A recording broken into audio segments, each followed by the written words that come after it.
தேக்கு மரத்துல தான் நம்ம இப்ப சோஃபா பார்த்துட்டு இருக்கிறோம். இந்த சோஃபா பாத்தீங்கன்னா 3 சீட்ரு. இதோட லெக் பாத்தீங்கன்னா 3க்கு 3 போட்டிருப்போம். ஹேண்ட் ரெஸ்ட் வந்து 4க்கு 1 போட்டிருக்கோம். இதை உட்கார்ற கம்ஃபர்ட் வந்து நீங்க வெளியில பாக்குறத விட நல்லாவே இருக்கும். வெளியில பாத்தீங்கன்னா 22 தான் சீட்டோட டெப்த் போட்டிருப்பாங்க.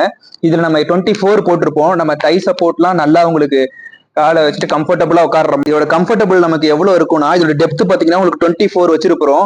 வெளியிலலாம் பாத்தீங்கன்னா 21, 22 தான் வைப்பாங்க. அது மாதிரி பேக் ரெஸ்ட் பாத்தீங்கன்னா நல்லா ஸ்லைடிங்கா வச்சிருப்போம். நம்ம இதோட ஹைட் மொத்தம் 21 இருக்கும். நல்லா உட்காரத்துக்கு கம்ஃபர்டபுளா இருக்கும். இந்த தை சப்போர்ட்லாம் பாத்தீங்கன்னா நல்லா இருக்கும் உங்களுக்கு. சோஃபாவோட பிரைஸ் பாத்தீங்கன்னா நம்ம ஒரிஜினலா தேக்கு மரத்துல பண்ணோம்னா 22,000 ரூபாய்க்கு கம்மியா நம்மளால கொடுக்கவே முடியாது. மார்க்கெட்ல பாத்தீங்கன்னா உங்களுக்கு 15,000க்கு ஃபுல் செட்டே கொடுப்பாங்க. அதாவது 3+1+1 5 சீட்டர் சோஃபா. அந்த 15,000 கொடுக்கறதெல்லாம் பாத்தீங்கன்னா அது வந்து தேக்கு மரமே கிடையாது. ஆனா மார்க்கெட்ல பாத்தீங்கன்னா தேக்கு மரம்னு சொல்லி தான் வித்துட்டு இருக்காங்க. ஒரு 6 மாசம் இல்ல ஒரு வருஷத்துல பாத்தீங்கன்னா அது நிறைய ப்ராப்ளம் வர ஆரம்பிச்சிடும் உங்களுக்கு. பட் தேக்கு மரம் நம்ம போயிட்டோம்னா அது 20 வருஷம் 30 வருஷம் ஆனாலும் கேரண்டியா இருக்கும் உங்களுக்கு. எந்த விதமான டிஃபெக்ட்டுமே உங்களுக்கு வராது.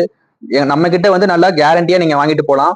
குஷனும் பாத்தீங்கன்னா நம்ம 5 இயர்ஸ் ரீப்ளேஸ்மெண்ட் வாரண்டி கொடுக்குறோம். 3 சீட்டுக்கு மட்டும் குஷனோட பிரைஸ் பாத்தீங்கன்னா 5,500 ரூபா வரும். இதே ஃபுல் சீட்டுக்கு வந்து நம்ம 9,500 கொடுத்துட்டு இருக்கோம். 5 செட் அதாவது 3+1+1 இந்த மாடல் சோஃபாவோட பிரைஸ் என்னன்னு பாத்தீங்கன்னா 39,000 வரும். வித் குஷனோட வந்துடும். இதே 3 சீட்டர் மட்டும் வேணும்னா உங்களுக்கு 22,000 ரூபாய், அதுவும் வித் குஷன் தான்.